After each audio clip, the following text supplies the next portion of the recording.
2025 में एक प्रलय आपदा फिल्म आई जिसमें नर्क की सीमा जबरन तोड़ी गई। असंख्य शैतानी आत्माएं बाहर निकल आईं। टाइटन दानव सब कुछ तबाह कर रहे थे। यहाँ तक कि साधारण मनुष्य भी अप्रत्याशित रूप से पागल हो गए थे। वे किसी को भी देखते ही मार देते और कोई तर्क नहीं सुनते। पूरी शहर पल भर में नर्क बन गई। सब कुछ की शुरुआत इस आदमी से हुई थी। जैक अपने परिवार के साथ छुट्टी मनाने बैंकॉक आया, लेकिन विमान उतरने के बाद उसका फोन लगातार बजता रहा। पत्नी लीना को अब यह अजीब नहीं लगता। आखिरकार जैक अपने गृहनगर के इतिहास में सबसे युवा अधिकारी हैं, जिन्होंने लगभग सारा समय और ध्यान काम पर ही लगा दिया है। होटल में चेक इन करने के बाद पति पत्नी इस दुर्लभ छुट्टी का अच्छी तरह से आनंद लेने का इरादा करते हैं। किसे पता था कि जैसे ही वे घूमे उनकी बेटी शाओलू गायब हो गई। जैक दंपति चिंतित हो गए और आसपास घूमने लगे। अंत में उन्होंने देखा कि उनकी बेटी एक भिक्षु के साथ बातें कर रही थी। पति पत्नी को लगा कि यह सिर्फ एक संयोग है, लेकिन भिक्षु ने कहा कि वह जैक को पहचानता है और बात खत्म नहीं कर रहा। You are the keeper of the gates. You will be faced with great challenges soon. शुरुआत में जैक ने इसे गंभीरता से नहीं लिया। यह सोचकर कि साधु दिखावा कर रहा है, उसने अपनी बेटी के साथ मॉल में घूमना जारी रखा। लेकिन उसने यह नहीं देखा कि एक दाग वाले आदमी ने लंबी बंदूक हाथ में थामी और आराम से अंदर चला आया। मॉल के बीचों बीच पहुंचकर उसने पर्यटकों पर बेतरतीब ढंग से हमला करना शुरू कर दिया। पूरा मॉल हॉल अचानक अफरा तफरी में बदल गया। जैक, जो एक सैनिक था, उसके स्वभाव के अनुसार इस आतंकवादी हमले को रोकने की कोशिश कर रहा था। उसने झिल्लो को बाथरूम से सीधे हॉल की ओर दौड़ने का इशारा किया। हमलावर आदमी इस समय अपना लक्ष्य खोज रहा था। भागने में असमर्थ पर्यटक भीड़ में छुपकर कांप रहे थे। इस स्थिति में गश्त पर तैनात पुलिस तेजी से घटनास्थल की ओर बढ़ी। बहुत सारी अमेरिकी पुलिस कारें मॉल की इमारत को घेरते हुए सायरन बजाकर दौड़ी। जैक ने मौके का फायदा उठाकर हमलावर की ओर निशाना साधा। किसे पता था कि सामने वाला बिल्कुल भी नहीं घबराया, बल्कि जैक की तारीफ की कि वह एक अच्छा पिता है। उसी समय में जब जैक सोच में पड़ गया तो दागदार चेहरे वाला आदमी पहले गोली चला देता है। जैक तेजी से एक तरफ छिप जाता है और छोटी वाली लड़की को तुरंत वहां से हटने के लिए कहता है। तभी अगले ही क्षण वह लड़की दागदार चेहरे वाले आदमी द्वारा गोली मारी जाती है और जमीन पर गिर जाती है। जैक गुस्से से भर गया और बिना हिचक के ट्रिगर दबा दिया। निशानदार आदमी कई गोलियां लगने पर घुटनों के बल गिर पड़ा। उस समय वह पुलिस अधिकारी भी मौके पर पहुंच गया, लेकिन उसने सुना कि निशानदार आदमी जैक को लगातार धन्यवाद दे रहा है और कह रहा है कि वह नर्क के द्वारपाल की तरह है। जैक यह सुनकर और भी चौंक गया। पहले मिले भिक्षु ने भी यही बात कही थी। तभी जब वह उलझन में था, निशानदार आदमी का शरीर अचानक से चमकने लगा। उगलती हुई आग जैसे कि उसमें चेतना हो, शहर में हर जगह फैलने लगी। जैक की पत्नी लीना वहीं रुकने की हिम्मत नहीं कर पाई। बेटी को लेकर बाहर पुलिस से मदद मांगने का सोचने लगी, लेकिन ये सभी राहगीर जैसे पागल हो गए थे। वे लोगों को देखते ही मार रहे थे बिना किसी समझ के। लीना को अपनी बेटी के साथ वापस मॉल में भागना पड़ा, लेकिन वहाँ की स्थिति भी बाहर जैसी ही थी। पर्यटक सभी स्तब्ध नजरों से देख रहे थे। लीना और उसकी बेटी को देख जैसे कोई शिकार देख लिया हो। अच्छी बात यह थी कि वे देखने में ज्यादा समझदार नहीं लगते थे। लीना, जो अपनी बेटी की सुरक्षा के लिए चिंतित थी, हमेशा महत्वपूर्ण समय पर खतरे से बचने में सक्षम रहती थी। माँ बेटी दोनों ने मॉल के सामने के दरवाजे से घूमकर पीछे के दरवाजे तक जाने की कोशिश की, लेकिन फिर भी जैक का कोई निशान नहीं मिला। वे केवल दोबारा मॉल से बाहर भाग सकते थे। पागल राहगीर कत्लेआम में डूबे हुए थे। पूरी गली में अफरा तफरी मची हुई थी। लीना अपनी बेटी के साथ सावधानी से चलती रही।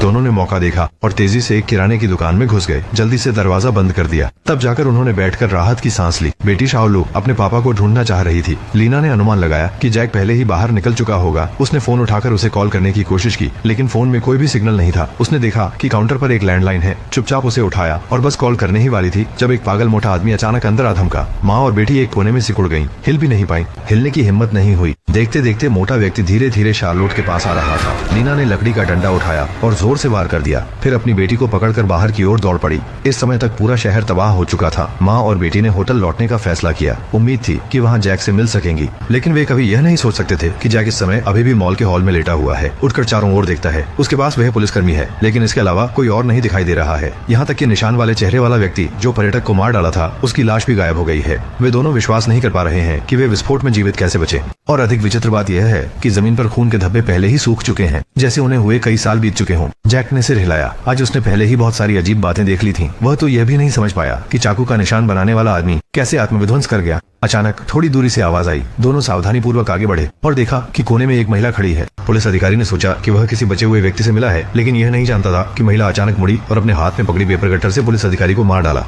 जैक ने कई गोलियां चलाई, पर वह महिला वैसे ही रही जैसे कुछ हुआ ही न हो। घबराहट में उसने लोहे के डिब्बे को उठाकर जोर से मारा। हालांकि वह अभी कुछ ही दूर भागा था। वह औरत फिर से खड़ी हो गई। जैक का दिल डर से कांप रहा था। क्या उसने ज़ॉम्बी का सामना किया है? लेकिन जो दृश्य उसके बाद आया, उसने उसके ज्ञान को और अधिक चौंका दिया। वह औरत सीधा छत पर छलांग लगा गई। उसकी हरकतें भूत जैसी थीं, जिसने जैक को पूरी तरह से चौंका दिया। जैक इधर उधर भागते हुए मुश्किल से उससे छुटकारा पाया, पर वह यह समझ नहीं पा रहा था कि यह मॉल इतनी बुरी हालत में क्यों है। मानो यह कई दशकों से छोड़ा गया निर्माण मलबा हो। जैक ने लंबे समय से बिछड़ी लीना और उसकी बेटी के बारे में सोचा, लेकिन एक बड़ा चक्कर लगाने के बाद उस आत्मा के साथ के अलावा उसने कोई भी जीवित व्यक्ति नहीं देखा। जैक ने विशेष ध्यान रखा और चुपचाप उस महिला के पीछे हो लिया। देखा कि वह एक खून से लथपथ गड्ढे में घुस गई। पहले के अजीबोगरीब दृश्य उसके दिमाग में कौन था?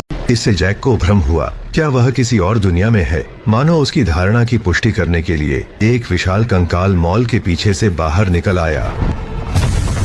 जैक बिना सोचे समझे तुरंत भागा, लेकिन कंकाल जैसा उसे ही निशाना बनाकर पीछा कर रहा था, उसके पीछे बार बार चीखते हुए। अच्छी बात यह थी कि कंकाल की गति थोड़ी धीमी थी। जैक अपनी शारीरिक क्षमता की वजह से हमेशा महत्वपूर्ण समय पर उसकी नजरों से बच जाता था, लेकिन उसकी गति चाहे कितनी भी तेज क्यों न हो, वह कंकाल की लंबी टांगों से तेज नहीं हो पाता। अंत में जैक को एक गली में धकेल दिया गया। ठीक उसी समय जब उसके पास कोई रास्ता नहीं बचा था, पीछे का दरवाजा अचानक खुला और एक आकृति ने उसे कमरे में खींच लिया। जैक ध्यान से देखा, यह वही भिक्षु नहीं है जिसे पार्क में देखा था। उसके मन में बहुत से सवाल थे। भिक्षु ने जैक को इशारा किया कि परेशान न हो। उसने बताया कि यह दुनिया इंसानों और नर्क को जोड़ने वाला मार्ग है, जो खोए हुए लोगों के लिए विशेष रूप से तैयार किया गया पारगमन स्थान है, और वास्तविक दुनिया में हुई आपदा, यह सब जैक इस द्वारपाल के कारण हुआ। उसके बाद उसने 20 साल पुरानी एक घटना को इकट्ठा किया। भिक्षु के पिता ने मंदिर की अमूल्य वस्तु अनंत क्रिस्टल चुरा लिया, लेकिन उनकी नीयत ठीक नहीं थी और सीखने के दौरान वह पथभ्रष्ट हो गए। जादूगर ने फिर बेटे के शरीर का सहारा लेकर साधना जारी रखने की योजना बनाई। महत्वपूर्ण समय पर उसकी पत्नी ने हस्तक्षेप किया और आदमी की आत्मा को पारलौकिक जगह भगा दिया गया, जबकि उसका बेटा संस्कार की शक्ति को विरासत में प्राप्त कर गया। 20 साल बाद एक दिन बड़ा हुआ लड़का महसूस करता है कि उसका दुष्ट आत्मा पिता वापसी कर रहा है और मानव दुनिया नरक में बदल जाएगी। इसलिए उसने साहस पूर्वक मंदिर छोड़ने और इस प्रलय को स्वयं रोकने का निर्णय लिया। सेंग लुयोंग हेंगजिजिंग का अध्ययन कर चुका है, इसलिए वह दुष्ट आत्मा पिता के तरीकों को अच्छी तरह समझता है। पहले उसने लाचार अपराधी दाओ बा लियान को ढूंढा और उसके शरीर में रक्त बलिदान विधि लगाया। जैसे ही दाओ बा लियान संरक्षक के हाथों मरेगा तो नर्क का द्वार स्वतः ही खुल जाएगा। उस समय सभी राक्षस पृथ्वी पर आएंगे और कमजोर लोगों के शरीर में प्रवेश कर उन्हें उन्मत्त और हिंसक बना देंगे। अच्छा है कि नर्क का द्वार पूरी तरह से नहीं खुला है, केवल जैक या संरक्षक उसे रोक सकता है। पर जैक अभी भी पूरी तरह से उलझन में था। वह कैसे नर्क का द्वारपाल बन गया? भिक्षु ने जैक को बताया कि क्योंकि उसकी माँ का निधन कठिन प्रसव के कारण हुआ था और जब वह पैदा हुआ तो रक्त चंद्रमा दिखाई दिया। यह सब पहले से तय था। हालांकि जैक कोई नर्क का द्वार बंद नहीं करना चाहता था, वह सिर्फ अपनी पत्नी और बेटी के साथ मिलना चाहता था। लेकिन साधु ने कहा कि यह जैक की नियति है। अगर नर्क का द्वार पूरी तरह खुल जाता है तो उसकी पत्नी और बेटी तो दूर की बात है, पूरी दुनिया के इंसानों का जीवित रहना असंभव हो जाएगा। इस प्रकार जैक अनजाने में ही दुनिया को बचाने की राह पर आगे बढ़ गया, लेकिन उसे बिल्कुल नहीं पता कि क्या करना चाहिए। भिक्षु ने कहा कि सबसे पहले उसे अपने पिता की बुरी आत्मा के सहायक को हटाना होगा, यानी उस चाकू के निशान वाले चेहरे वाले व्यक्ति को। लेकिन जैक भ्रम में पड़ा था। क्या वह व्यक्ति पहले से ही उसके द्वारा मारा नहीं गया था? भिक्षु ने अभी समझाना शुरू भी नहीं किया था कि ऊपर से अचानक एक महिला की चीखने की आवाज आई। जैक बिना सोचे समझे तुरंत ऊपर की ओर दौड़ पड़ा। इमारत की अंदरूनी जगहों में 4 पैरों वाले राक्षस हर जगह छिपे हुए थे, लेकिन वह आसानी से उन्हें काबू कर सकता था। क्या यह गेटकीपर का छुपा हुआ लाभ था? थोड़ी देर बाद जैक को आखिरकार सहायता के लिए पुकारने वाली लड़की दिखाई दी। सोचा न था कि वह वही है जिसे शॉपिंग मॉल में स्कारफेस मैन ने गोली मार दी थी। जैक अभी हैरान हो ही रहा था कि तभी वह विशाल कंकाल फिर से प्रकट हो गया।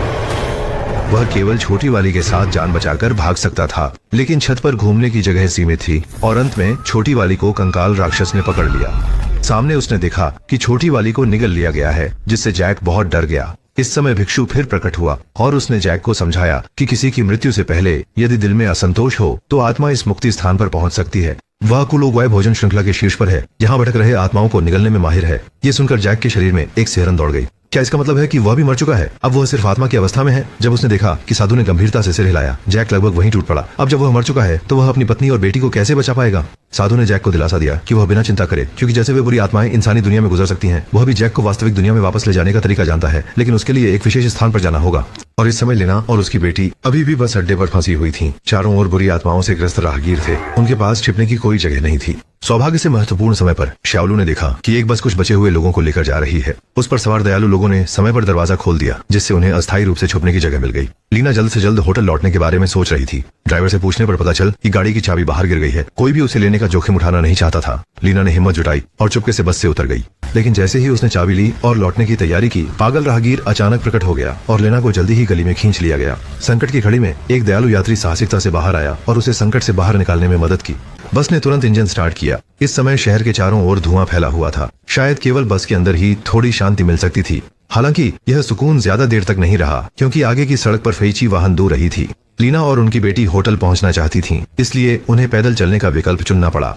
रास्ते में कुछ खास मुश्किलें नहीं आईं और वे आखिरकार अपने होटल पहुंच गईं। लेकिन यहाँ के वेटर भी लिंग फू टी हो चुके थे।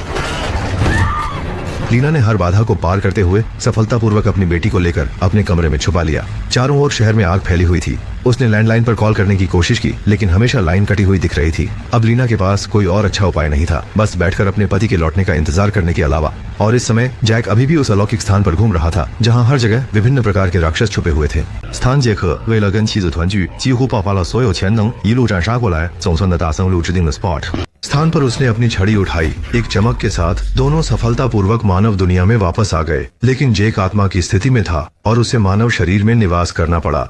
एक दर्पण के पास से गुजरते हुए जैक ने पाया कि उसका रूप शुनजिंग जैसा हो गया है। भिक्षु ने समझाया कि समय की कमी के कारण वह जल्द से जल्द केवल एक शरीर ढूंढ सकता था, क्योंकि जैक का मूल शरीर पहले ही गायब हो चुका था। इसी समय होटल में ठहरी लीना और उसकी बेटी दरवाजे की दस्तक से। बेटी शाओलू की आंखों में उलझन थी। उसे हमेशा लगता कि उसके पिता का हाव भाव अजीब है। वह किसी भी तरह यह नहीं सोच पाई कि जैक के शरीर पर वास्तव में दागदार चेहरे वाली आत्मा ने कब्जा कर लिया है और असली जैक इस समय पहले से होटल के पास पहुंच चुका था। भिक्षु ने उसे बताया कि साधारण हथियार आत्मा पर बेअसर हैं और फौरन एक पिस्तौल निकाल ली और ये सब विशेष धातु से बने हैं जो प्रभावी रूप से दुष्ट आत्माओं को दबा सकते हैं। इस समय जैक को अचानक एहसास होता है कि बिना चेहरा वाला आदमी उसकी पत्नी के होटल तक कैसे पहुंच गया। वह तुरंत समझ जाता है कि उसे खतरा हो चुका है। जब जैक अपनी पत्नी के कमरे में घुसता है तो वहाँ पर कोई नहीं होता। उसे जमीन पर एक खिलौना गुड़िया मिलती है। तुरंत सोचा कि यह सब कुछ दाऊबा चेहरे की वजह से है। जैक के मन में घबराहट उठने लगी। अचानक नीचे से चीखने की आवाज आई। खिड़की से देखा। उसने देखा कि पत्नी और बच्चे होटल के हॉल में हैं। जैक तुरंत नीचे भागा, परंतु वह भूल गया कि उसका शरीर असल में उसका नहीं है। जैक आगे जाकर समझाने की कोशिश कर रहा था, लेकिन उसे जैक के सफल हमले का शिकार बना दिया। उसने जैक को नीचे दबा दिया और मजाक उड़ाया कि वह न तो अच्छा पति है और न ही पिता। आखिर कौन संकट के समय में अपनी पत्नी और बच्चों को छोड़कर खुद नायक बनने जाता है। जैक दर्द में था और पूरी ताकत के साथ इस धोखेबाज को जमीन पर गिराने की कसम खा ली। तभी दोनों के बीच खींचतान चल रही थी। लीना ने वह विशेष बंदूक उठा ली। जैक ने समझाया कि वही उसका पति है, लेकिन लीना ने अपनी खुद की समझ का सहारा लिया। एक गोली की आवाज के बाद जैक अनिच्छा से पानी में गिर गया और नकली जो कि दागदार चेहरे का अधिपत्य था पुल के किनारे की ओर रेंग गया। उस समय उसे अब और छल की आवश्यकता नहीं थी। उसने अपने हाथ से इशारा किया और रक्तम मार्ग खोल दिया। इस समय जैक की आत्मा फिर से मोक्ष स्थान की ओर लौट आई। साधु आगे बढ़कर धीरे से दिलासा देते हैं, हम असफल नहीं हुए हैं। पहले उन्होंने चेहरे पे निशान द्वारा खोले गए रास्ते के माध्यम से दुष्ट आत्मा के पिता के छुपने का स्थान ढूंढा था। अब नरक का द्वार बंद करने का यह सबसे अच्छा समय है। वे दोनों जल्दी ही एक छोड़े हुए बागान पर पहुंच गए। इस समय साधु के दुष्ट आत्मा पिता अनुष्ठान के माध्यम से पूरी ताकत से नरक के द्वार को खोल रहे थे, जबकि लीना और उनकी बेटी को भी चेहरे पे निशान यहाँ ले आया है। चेका की बेटी शाओलू के शरीर में रक्षक का खून बहता है। यह नरक के दरवाजे को तेजी से खोलने में मदद कर सकता है। अच्छा हुआ कि महत्वपूर्ण समय पर जैक हाथ में विशेष रूप से निर्मित चाकू लेकर अंदर आ गया। छोटे गुंडे उसके हाथ में एक भी चाल का मुकाबला नहीं कर सके, जिससे कि स्थिति में खींचातानी पैदा हो गई। और इस तरफ इलिंग फुचिन शाओलू पर हमला करने की तैयारी में था। लिनुओ ने अचानक गोली चला दी और जादू तोड़ दिया। जेके ने यह देखा और जोर से चिल्लाया। एक चाकू फेंककर एक छोटे गुंडे को मार डाला। लिनुओ ने मौका देखकर पिस्तौल फेंक दी। जेके ने पकड़कर बिना झिझक के ट्रिगर दबा दिया। ताओबा लियन की मौत के साथ उसका आत्मा चाओरू कोंग जेल में चला गया। अभी तक सदमे से उभरा नहीं था कि एक विशाल हाथ आसमान से नीचे आया। असल में कुलुबाई वहीं पास में मंडरा रहा था और इस समय दुष्ट आत्मा का पिता अकेला रह गया था। जैक सीधे आगे बढ़ा और एक वार से उसकी साजिश का अंत कर दिया। हालांकि इलिंग फुचे ने तनिक भी निराश हुए बिना जैक का मजाक उड़ाया कि क्या तुम नरक के द्वार को बंद करने की हिम्मत रखते हो। जैक भ्रमित होकर देखता है कि कैसे विरोधी का शरीर काले धुएं में बदल जाता है। नरक के द्वार आखिर कैसे बंद होंगे। सेंगलू ने कहा कि नरक के द्वार बंद करने के लिए तुम्हें खुद उसे पार करना होगा, और इसका मतलब है कि जैक अब कभी भी इंसानी दुनिया में वापस नहीं आ सकेगा। वह बहुत उदास मन से अपनी पत्नी और बेटी से विदा लेता है। मन में पछतावा होता है कि पहले समय होते हुए भी उसने माँ बेटी के साथ अच्छा समय नहीं बिताया। लीना और उसकी बेटी आंसुओं में डूबी होती हैं, पर उन्हें बेबस होकर जैक को आग के गोले में जाते देखना पड़ता है। उस आदमी को महसूस होता है कि आसपास का दृश्य बदल जाता है। रास्ते के दोनों ओर लावा बह रहा है। आगे एक विशाल गोलाकार मेहराब है। वह जानता है कि यही वह प्रसिद्ध नरक का द्वार है। उसके पार जाते ही जैक का शरीर राख के रूप में बदल जाता है। केवल कुछ ही सांसों के भीतर मानव जगत में फिर से शांति लौट आई, पर कोई नहीं जानता था कि एक लंबी कद की महिला ने चुपके से नरक का द्वार खोल दिया। यदि कोई अनहोनी नहीं हुई तो वह जैक की बड़ी हुई बेटी है। उसे शायद नरक के द्वार को खोलकर अपने लंबे समय से लापता पिता को खोजने की योजना बनानी चाहिए। यह मीठा घर पुनर्जन्म की पूरी कहानी थी। इस फिल्म की सेटिंग काफी दिलचस्प है, लेकिन निर्देशक इस भव्य कथानक को संभाल नहीं सका, जिसे ऊपर उठाकर धीरे से गिराने का अनुभव हुआ। अच्छा, आज के लिए इतना ही। जिन दोस्तों की अलग राय है वे टिप्पणी क्षेत्र में अपने विचार साझा कर सकते हैं। अगली बार मिलते